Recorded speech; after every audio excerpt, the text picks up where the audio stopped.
하나님께서 오늘 우리에게 주신 말씀입니다. 에베소서 6장 10절에서 13절의 말씀이 되겠습니다. 교독하겠습니다. 끝으로 너희가 주 안에서와 그 힘의 능력으로 강건하여지고 마귀의 관계를 능히 대적하기 위하여 삶의 전신갑주를 입으라.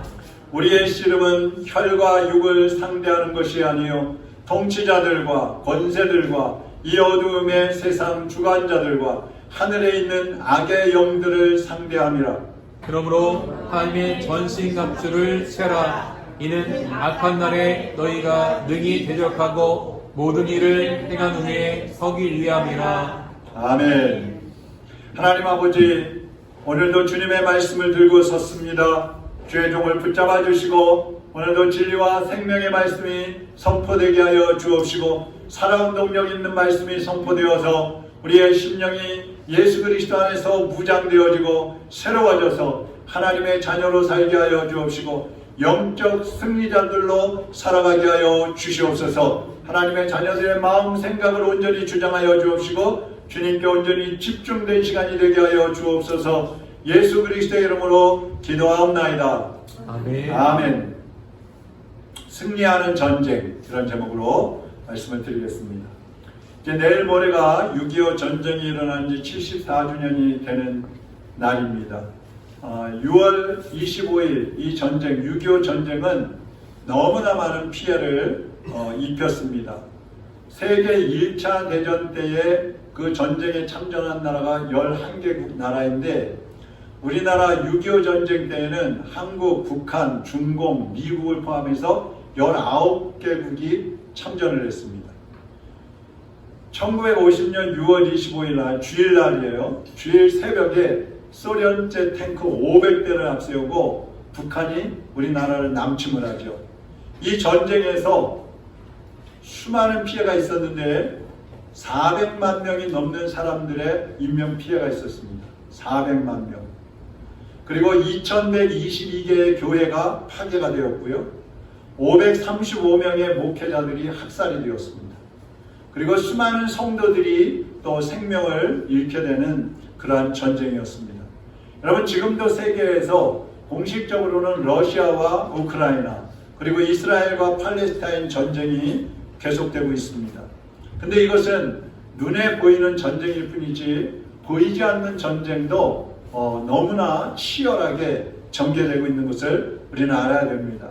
전쟁을 일으키는 나라들은 자기 나라의 이익을 위해서 다른 나라를 침범을 하죠.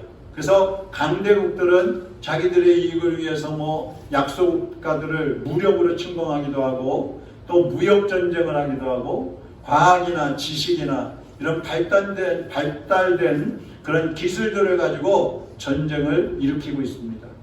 자기 나라의 이익을 위해서는 다른 나라의 국민들이 죽든 말든 또 그 나라가 황폐해지든 말든 대수롭지 않게 생각을 하는 것이 오늘날의 현실입니다. 그래서 어느 나라도 우리나라를 도와주고 우리나라가 저 나라를 아무런 이익 없이 괜히 도와주고 그런 나라는 지금은 존재하지 않습니다. 또 앞으로 AI가 지금 발달하고 있다고 그러잖아요. AI 아주 무섭게 하루가 다르게 발달하고 있는데 이 AI를 이용해서 전쟁을 하게 되면요, 인간이 처음에는 이 AI가 인간의 명령대로 그렇게 움직이는 거예요. 그런데 나중에는 인간이 제어할 수 없을 정도로 발전을 하게 되고 그러면 전쟁을 일으키면 인간이 제어할 수 없는 그런 상태까지도 되어버릴 수가 있는 겁니다. 그러면 인류에게 치명적인 그러한 상처를 남기게 되는 것이죠. 근데 이것뿐만 아니라 개인도 마찬가지죠. 자기의 이익을 위해서 상대방을 짓밟고 넘어뜨리려고 하는 그런 사람들이 많이 있습니다. 그런데 여기에서 이제 가장 무서운 전쟁이 하나 더 남아있어요. 여러분이 예상하시겠지만 눈에 보이지도 않는 전쟁, 세상 것들을 가지고는 싸울 수도 없는 그런 전쟁이 있습니다. 그것이 바로 영적 전쟁입니다. 오늘 본문 말씀은 이 영적 전쟁에 대해서 말씀을 하고 있어요. 우리 12절 같이 한번 읽어보겠습니다. 우리가 싸워야 할 적들은 살과 피를 가진 인간이 아니라 육체가 없는 자들입니다. 다시 말해서 그들은 눈에는 보이지 않는 세상의 악한 지배자들과 강력한 존재와 이 세상을 지배하는 어둠의 왕들과 영적 세계에 있는 우수한 악령들입니다. 자, 우리가 싸워야 할 대상이 누구예요? 한마디로 귀신들이에요. 사탄, 마귀, 귀신들. 이 영적 전쟁은 이 사탄의 세력하고 싸우는 것입니다. 그래서 사탄은 본래 천사장이었었잖아요. 근데 하나님을 대적하고 하나님의 자리를 넘보다가 쫓겨나게 되는데 이 천사장이 루시엘이라 그러죠. 천사장이 이끌고 쫓겨난 천사들이 있단 말이죠. 그래서 그들이 사탄의 세력을 이루게 되는 겁니다. 제일 위에 사탄이 있고 그 밑에 마귀가 있고 그 밑에 귀신들이 있는 거예요. 귀신들 중에도 대장 귀신이 있고 쫄병 귀신이 있는 겁니다. 어쨌든 이들이 지상으로 쫓겨나면서 그때부터 하나님을 대적할 수 없으니까 성도들을 대적하고 성도들을 유혹하고 그리고 불신자들을 지옥으로 끌고 가는 그런 짓들을 지금도 하고 있고 세상이 끝날 때까지 하고 있는 것입니다. 이게 영적인 전쟁이에요. 이 전쟁은 항상 마귀, 귀신들이 먼저 시작을 합니다. 그럼 우리는 어떻게 해야 돼요? 방어를 해야 되고 또 우리가 살기 위해서는 싸움을 해야 되는 것입니다. 그런데 많은 사람들이 이 영적 전쟁을 내가 지금 하고 있다는 자체도 모르고 있는 거예요. 속수무책으로 마귀에게 당하고 있는 겁니다. 이 영적 전쟁이 어려운 이유는 귀신들이 눈에 보이지 않는다는 거죠. 가장 문제는 우리 눈에 안 보인다는 겁니다. 우리가 인간이 갖고 있는 어떤 무기로도 절대로 공격할 수 없다는 것입니다. 그러니까 세상의 무기들을 가지고 핵무기를 가지고 싸워도 백전백패 무조건 지는 겁니다. 그렇다고 해서 또 싸움을 피할 수도 없어요. 싸움을 안 할 수도 없어요. 왜냐하면 마귀가 계속해서 쉬지 않고 우리를 공격해 오기 때문에 그렇습니다. 교회를 다니던 사람들, 예수님을 믿는 사람들, 또 열심히 봉사하고 헌신한다고 하던 사람들이 예수님을 배신하고 교회를 떠나버리는 것은 마귀와의 영적 전쟁에서 패배했기 때문이에요. 우리가 이 영적 전쟁을 반드시 이겨야 하는 이유는 그 영적 전쟁에서 패하게 되면 실패한 인생을 살 뿐만 아니라 영원한 지옥불에 들어갈 수밖에 없기 때문에 그렇습니다. 그래서 오늘은 영적 전쟁을 우리가 어떻게 해야 이길 수 있는지, 어떻게 승리자로 살아갈 수 있는지를 말씀드리려고 합니다. 고린도후서 10장 4절 같이 읽어보겠습니다.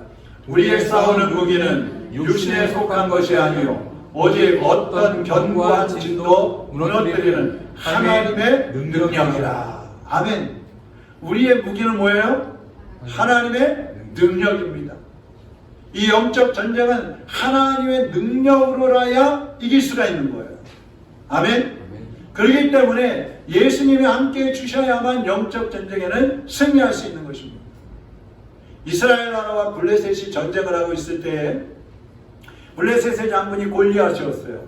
이 골리앗은 키가 6척이 넘는다고 그랬습니다. 6척. 1척이 45cm예요. 6척이면 몇 cm예요? 4, 6, 14, 5, 6, 30, 2m 70. 거의 3m가 되는 거인이에요. 그런데 이스라엘에서는 그를 대적할 장군이 없는 겁니다. 그때 소년 다윗이 자기 형들을 위문하기 위해서 전쟁터에 갔다가 그 골리앗이 나와서 하나님을 무시하고 하나님의 백성들을 멸시하는 모습을 보고 화가 나가지고 이 물맷돌을 가지고 나가서 그 골리앗과 싸움을 합니다. 그때 다윗이 하는 말이 있어요. 사무엘상 17장 47절에 보니까 이렇게 말합니다. 또 여호와의 구원하심이 칼과 창에 있지 아니함을 이 무리에게 알게 하리라. 전쟁은 여호와께 속한 것인즉 그가 너희를 우리 손에 넘기시리라. 소년이 3m 되는 거인 앞에서 하는 소리예요. 전쟁은 하나님께 속한 것이라. 그 하나님이 너희를 우리 손에 넘기시리라. 할렐루야. 할렐루야. 하나님께서 너희들을 내 손에 맡기셨다. 조그만 어린아이가 그러는 거예요. 이 전쟁이 하나님께 속했다는 말은 하나님이 함께 주셔야만 전쟁에 승리할 수 있다는 얘기예요. 근데요, 우리가 하나님만 의지하고 하나님께서 대신 싸워주시겠지 이러고만 있으면 안 되는 거예요. 하나님께서는 우리에게 영적으로 무장하라고 말씀합니다. 11절 말씀 보세요. 마귀의 관계를 능히 대적하기 위하여 하나님의 전신갑주를 입으라 그랬어요. 하나님이 주시는 옷이 있어요. 영적인 옷이 있어요.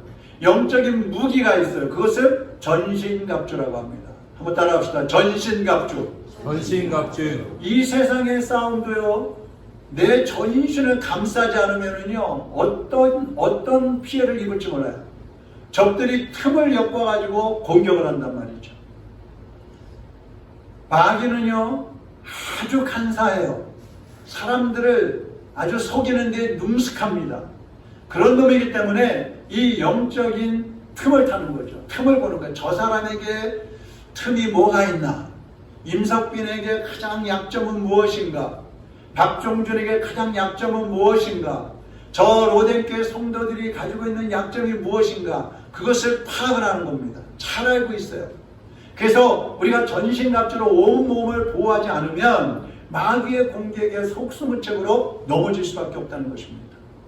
그러면 전신갑주는 뭡니까? 에베소서 6장 14절에서 17절 오늘 본문 뒷부분에 보면 나오는데요. 하나님의 전신갑주는요, 먼저 발에는 복음의 신발을 신습니다. 복음을 전하는 걸 말하는 거예요.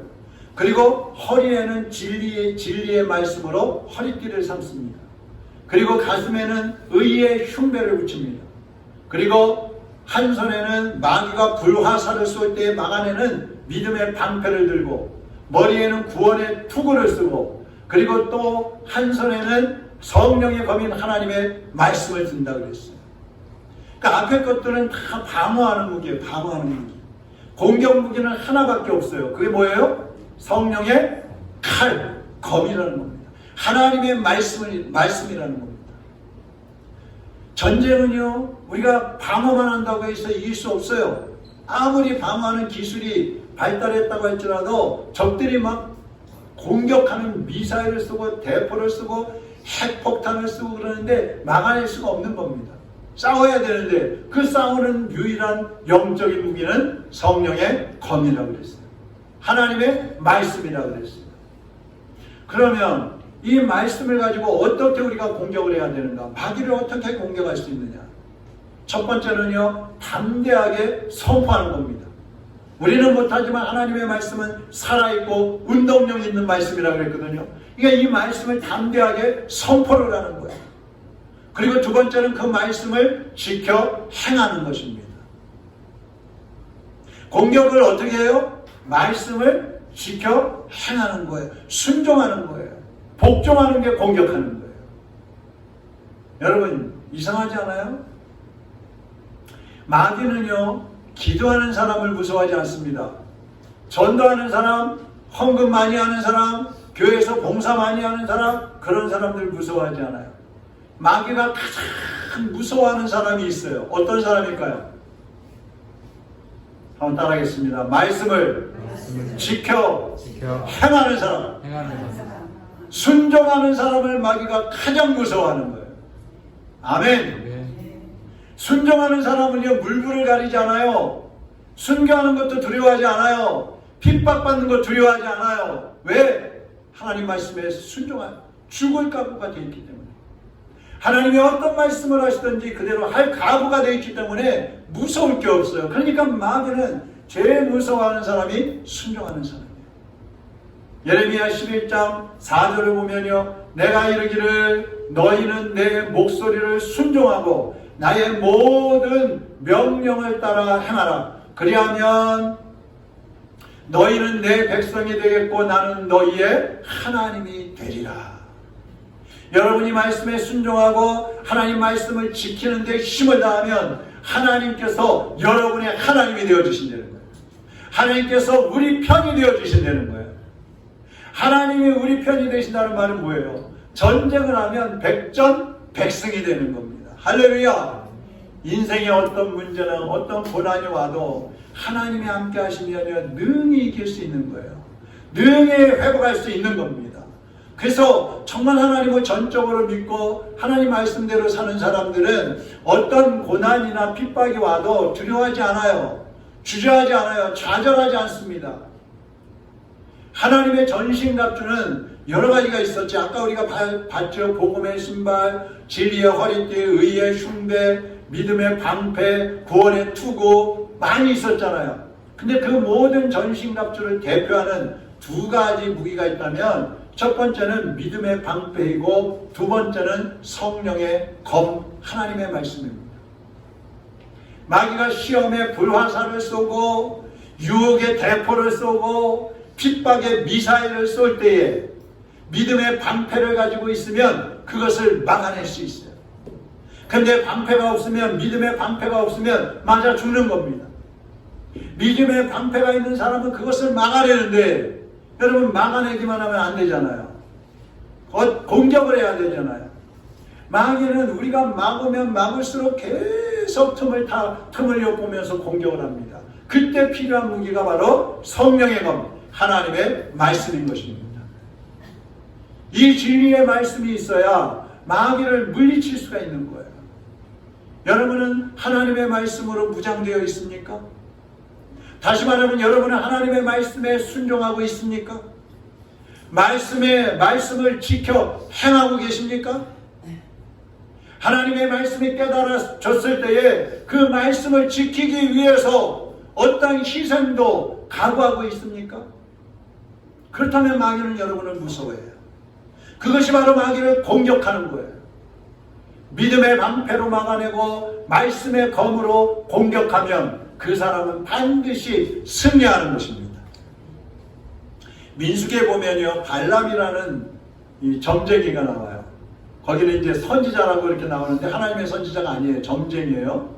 이 사람은 모압의 왕이, 모압이라는 나라가 있는데 이스라엘 백성들이 이제 가나안을 정복하기 위해서 가고 있는 거예요.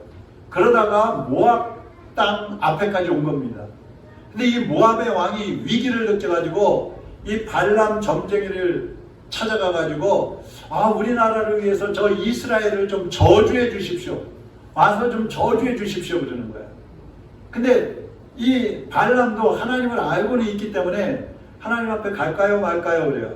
그러니까 하나님 가라 그랬어요? 가라 그러시겠어요? 가지 말라 그러시겠어요? 가지 말라 그럽니다. 그거 가지 말아야 되잖아요. 그런데 가요. 왜 가느냐? 모압의 왕이 신하들을 보내는데 수많은 재물을 보낸 거예요. 그리고 네가 우리나라에 와서 저 이스라엘을 저주해주면 네가 바라는 거, 네가 요구하는 거 다 들어줄게. 보장을 해주는 겁니다. 그러니까 결국에는 가는 거예요. 가요. 그리고 이제 이스라엘 백성들이 내려다 보이는 산꼭대기에 올라가가지고 저주하려고 하는데 하나님이 또 막으시는 거예요. 너 내 백성들 저주했다가 너 죽어. 하나님이 한마디로 그렇게 말씀하시는 거예요. 그 저주를 못해요. 그 이제 그냥 돌아가는 거예요. 근데 그냥 갔으면 좋은데 모압의 왕에게 한 가지 꾀를 가르쳐 줍니다. 대왕님, 저 이스라엘 백성들을 하나님께 저주받게 하고 징계받게 하는 방법이 하나 있어요. 그게 뭐냐? 모압의 예쁜 여인들을 데려다가 저 이스라엘 남자들을 유혹을 하게 하십시오. 그래서 동침하게 하면 이스라엘 백성들은 이방인과 동침하면 안 되기 때문에 하나님이 진노하실 겁니다.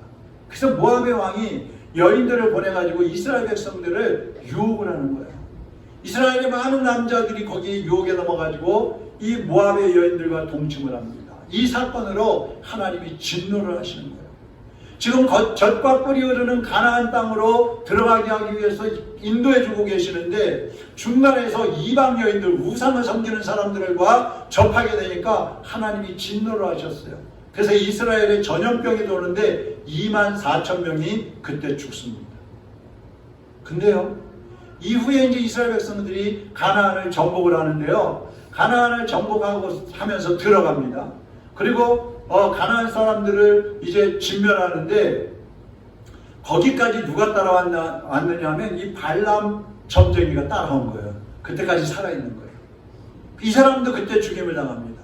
여호수아 13장 22절 한번 보세요. 이스라엘 자손이 그들을 살육하는 중에, 그들은 이제 가나안 사람들이에요. 부올의 아들 점슬과 발람도 칼날로 죽였더라. 발람이 죽임을 당한 거예요. 이거 보세요. 하나님의 진리의 말씀을 지키는 사람은 영적인 승리자가 되지만 말씀을 어기게 되면 이 발람처럼 죽임을 당하게 되는 거예요. 이 발람도 하나님의 말씀을 알고 있었잖아요. 가면 안 된다. 그들을 저주하면 안 된다. 알고 있으면서도 지키지 않았기 때문에 죽임을 당하는 거예요.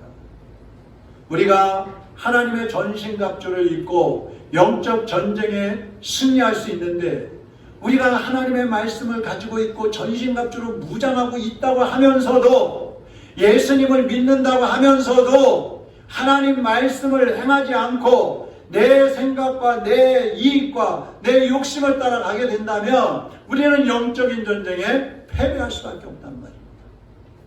그러면 이 하나님의 전신갑주를 제대로 힘있게 사용할 수 있는 방법이 뭐냐? 한 가지가 있어요. 한번 따르겠습니다. 기도하라. 이렇게 힘이 없어요. 기도하라. 기도해야지 하나님의 전신갑주를 제대로 사용할 수 있는 거예요. 아까 우리가 에베소서 6장 14절에서 17절에 나오는 하나님의 전신갑주를 말씀드렸잖아요. 그 말씀 바로 다음에 나오는 말씀이 기도입니다. 에베소 6장 18절 같이 한번 읽어보겠습니다. 모든 기도와 간구를 하되 항상 성령 안에서 기도하고 이를 위하여 깨어 구하기를 항상 힘쓰며 여러 성도를 위하여 구하라. 여러분 보세요. 모든 기도와 간구를 하되 항상 성령 안에서 기도하고 이를 위해서 항상 깨어 기도하라 그랬어요. 여러분이 전신갑주를 입었다 할지라도 기도해야만이 믿음이 강해지는 것이고, 말씀의 검이 칼이잖아요. 말씀의 칼, 이 검이 좌우로 날이 서 있다고 그러는데 그 날이 시퍼렇게 갈아지는 거예요. 기도할 때. 그래서 마귀를 물리칠 수가 있는 것입니다. 이 기도는 우리의 영적 전쟁에서 반드시 필요한 것이고, 이 기도를 해야만이 영적 전쟁에 승리할 수 있는 것입니다. 6.25 전쟁 때요, 우리 그리스도인들이 볼 때에 4가지 기적이 있었어요. 6.25 전쟁 때. 자, 그게 뭐냐면 첫 번째는 미군이 6월 20일 6.25 전쟁에 이제 참전하는 결정을 하는데, 미국의 트루만 대통령이 원래는 이제 미 국회에 의논을 하고 우리 미군을 한국 전쟁에 파견할까요 말까요, 이걸 의논을 해야 돼요. 근데 이 트루만 대통령이 의논을 하지 않고 일본에 있는 메가더 장군에게 파병하라고 합니다. 참전하라고 합니다. 그래서 메가더 장군이 참전하게 되고요.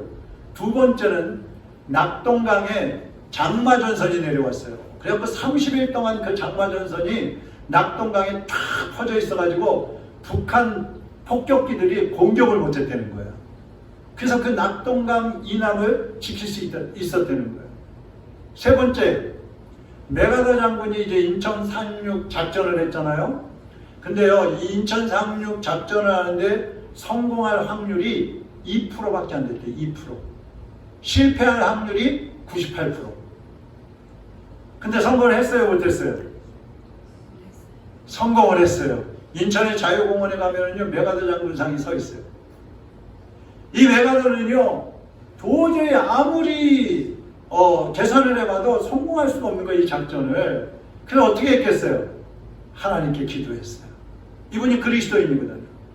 하나님께 기도하고 인천 상륙 작전을 시도를 했는데 그 2%밖에 안 되는 성공률이 이루어진 거예요. 할렐루야. 이것뿐 아니라요, 이제 미국 정부에서 메가더 장군에게 더 이상 38선 이후로 북진하지 마라, 그렇게 명령을 했어요. 근데 메가더 장군이 딱 보니까 멈추면 안 될 것 같아. 그래갖고 평양까지 막 북진을 해갖고 올라간 거예요. 이것 때문에 메가더 장군은 별이 5개짜리 장군인데 옷을 벗게 됩니다, 나중에. 그런데요, 이 메가더 장군이 그 북진을 더 했기 때문에 그 당시에 평양은 동방의 예루살렘이라고 할 정도로 기독교가 아주 왕성히 번성이 있고 부흥이 있었잖아요. 거기에 있던 그리스도인들이 남한으로 내려와가지고 신앙생활을 할 수 있게 되었다는 거예요. 얼마나 놀라운 일이에요. 네 번째 기적이 하나 더 있어요. 전쟁이 일어나고 그 다음날 6월 26일 날 트루먼 대통령이 유엔 안전보장 이사회를 소집을 했어요. 그래서 우리 유엔군이 저 6.25 전쟁 남한에 참전을 할까요 말까요, 이걸 이제 결정을 하는 거예요. 근데 전부 이제 그 특별히 상임이사국 5개국이 승인을 해야 참전할 수 있는 겁니다. 근데 그 중에 하나가 소련이에요. 이 소련이 거부권을 행사를 하려고 가는 겁니다. 근데 이 소련 대표가 이제 아담 마리크라는 사람인데, 이 사람이 캐딜락이라는 그 고급 승용차를 타고 뉴욕을 가는데, 뉴욕 거리를 가는데 차가 갑자기 멈춰버린 거예요. 아무리 고치려고 애를 써도 이게 고쳐지질 않는 겁니다. 그러다가 겨우겨우 이제 고쳐가지고 이제 그 안전보장 이사회라는 그 회의장에 갔어요. 근데 이미 그 회의에서는 한국 참전을 승인합니다. 만장일치로 결정이 되고 회의가 끝나버린다는 거예요. 여러분, 이 소련 대표가 탄 차가 고급 승용차거든요. 이게 왜 고장났겠어요? 하나님이 하신 거예요. 하나님. 근데 하나님이 왜 이런 기적들을 일으켜주셨을까요? 그것은 그 당시에 전국에 퍼져 있는 우리 그리스도인들이 산과 골짜기, 들판에서, 교회에서, 기도원에서 각처에서 하나님 앞에 통곡하면서 기도한 거예요. 하나님, 이 나라를 살려주세요. 하나님, 저 공산당을 물리쳐 주시고 이 땅의 자유를 지켜주세요. 하나님 앞에 기도했기 때문에 하나님께서 그 기도를 들으시고 기적을 베풀어 주신 것입니다. 아멘 좀 하세요. 네. 기분 나빠요? 그때 자유를 지키지 못했으면요, 우리도 어떻게 됐을지 몰라요. 사랑하는 여러분, 오늘도 마귀는요 우리를 호시탐탐 노리고 있어요. 조금이라도 방심하면 마귀의 불화살을 맞고 죽을 수밖에 없습니다. 죽을 수밖에 없습니다. 우리의 신앙이 나태해지고 게을러지고 우리가 하나님의 말씀을 무시하고 우리의 생각과 고집과 계획대로 살게 되면, 우리의 욕심을 따라 살게 되면 우리는 영적인 전쟁에 패배할 수밖에 없어요. 야고보서 4장 7절을 보세요. 그런즉 너희는 하나님께 복종할지어다. 마귀를 대적하라. 그리하면 너희를 피하리라. 그랬어요. 마귀를 대적하라. 그리하면 너희를 피하리라. 여러분, 믿음으로 마귀를 대적하면 마귀가 피합니다. 도망갑니다. 그런데 그 전에 할 게 있어요. 그게 뭐예요? 그게 뭐예요? 그런즉 너희는 하나님께 뭐 하라고요? 복종할지어다. 복종할지어다. 마귀야 물러가, 물러가. 예수 그리스도의 이름으로 명령하는 이 마귀야 물러가, 물러가. 물러갈까요, 안 갈까요? 물러갈까요, 안 갈까요? 갈 수도 있고 안 갈 수도 있어요. 왜 안 물러가느냐? 우리가 복종하는 삶을 살지 않았기 때문에. 그럼 어떨 때 물러가느냐? 우리가 하나님 말씀에 복종하면서 살았다면, 예수 그리스도의 이름으로 명령할 때 마귀가 놀라서 도망가 버리는 거예요. 아멘. 귀신들은 순종하는 사람을 가장 무서워한다 그랬잖아요. 순종이 바로 능력인 것입니다. 따라합시다. 순종이 능력이다. 능력이다. 순종이 능력이다. 능력이다. 오늘 말씀을 듣는 모든 성도들은 믿음의 방패를 앞세우고 하나님 말씀에 검을 들고 이 말씀에 복종하고 순종함으로써 영적 전쟁에 승리하는 성도들이 되시기를 주님의 이름으로 축원합니다. 기도하겠습니다. 여러분, 마귀는 예수님을 십자가에 못 박아 죽이면서 자기가 승리했다고 생각했어요. 이제는 그 예수를 죽였으니까 됐다. 끝났다. 영적 전쟁은 끝났다. 모두 다 지옥으로 이끌고 갈 수 있다. 그렇게 생각했습니다. 그러나 예수님은 3일 만에 부활하시면서 사망의 권세와 사탄의 권세를 꺾어버리셨습니다. 짓밟아 버리셨습니다. 승리하셨습니다. 그 승리하신 예수님이 우리의 주님이십니다. 여러분의 주님이십니다. 지금 여러분의 사정과 형편이 어렵고 실패자 같고 이제 쓰러진 것 같고 패배한 것 같지만, 그러나 승리하신 예수 그리스도를 여러분이 주님으로 모셨다면, 그 주님의 말씀에 순종하고 있다면 주님께서 여러분을 다시 일으켜 세워 주십니다. 주님께서 여러분을 다시 영적 승리자로 세워 주시는 것입니다. 믿음의 대장부로 세워 주시는 것입니다. 사랑하는 여러분, 이제 이 시간에 기도하시기를 바랍니다. 여러분의 앞을 가로막고 여러분을 유혹하고 여러분을 시험 들게 하고 여러분을 신앙생활 제대로 하지 못하게 가로막는 악한 영들은 나사렛 예수의 이름으로 물러갈지어다 명령하시기를 바랍니다. 그리고 결단하십시오. 주님, 내가 주님의 말씀에 순종하겠습니다. 내가 주님께 복종하겠습니다. 그래서 나에게 있는 하나님의 말씀을 좌우에 날이 서 있는 시퍼런 검으로 갈아서 악한 영들이 공격해 올 때에 내가 능히 물리치고 영적 대장군으로서 이 땅에서 사는 동안에 영적 승리자로 살게 하여 주시옵소서. 하나님, 내가 주님의 말씀에 복종하고 순종하고 지켜 행할 수 있도록 성령님 도와주시옵소서. 성령님 나에게 능력을 주시옵소서. 은혜를 베풀어 주시옵소서. 이 시간 우리 다 같이 통성으로 기도하겠습니다. 할렐루야. 살아계신 하나님 아버지, 사랑하는 주의 백성들에게 오늘도 주신 말씀을 마음편에 새기게 하여 주시옵소서. 하나님의 말씀을 붙잡고 우리가 믿음의 대장부로 살아가야 하는데, 그동안 우리가 주님의 말씀에 순종하지 못하고 악한 영들의 속임수에 넘어가서 쓰러지고 넘어지고 주저앉고 포기했던 삶을 살아왔다며, 오늘 이 시간에 주님의 이름으로 다시금 일어나서 악하고 더러운 영들을 나사렛 예수의 이름으로 물리치게 하여 주옵소서. 우리 성도들의 배후에 역사하는 악한 영들을 나사렛 예수의 이름으로 물러갈지어다. 저들을 시험하고 유혹하고 넘어뜨리는 모든 악령들은 예수 그리스도의 이름으로 물러갈지어다. 주여, 이제 우리 사랑하는 성도들이 믿음의 대장부들이 되기를 원합니다. 주의 말씀에 순종하고 주님께 복종하여서 영적인 대장군들이 되게 하여 주옵소서. 좌우에 날이 선 심판한 하나님의 진리의 말씀을 붙잡고 악한 영들을 대적하여 승리하는 하나님의 자녀들로 살아갈 수 있도록 우리 모두를 붙잡아 주시옵소서. 성령의 권능을 덧입혀 주시옵소서. 성령의 능력을 덧입혀 주시옵소서. 사랑하는 주님, 오늘도 하나님이 우리에게 주신 말씀을 믿음으로 받습니다. 믿음으로 마음에 모셔드립니다. 이 말씀을 부여잡고 이제 하나님의 영적 대장군들로 살아가게 하여 주시옵소서. 믿음의 방패를 앞세워서 악한 영들의 어떤 공격도 막아내게 하여 주시옵시고, 성령의 겁을 앞세우고 악한 영들을 단호하게 물리치고 끊어내고 승리하는 하나님의 자녀들이 되게 하여 주시옵소서. 무엇보다도 주님의 말씀을 받았을 때에 우리 모두가 겸손하게 복종하고 주의 말씀을 지켜 행함으로써 날마다 영적 전쟁에서 승리하는 하나님의 자녀들이 되게 하여 주시옵소서. 예수 그리스도의 이름으로 기도하옵나이다. 아멘.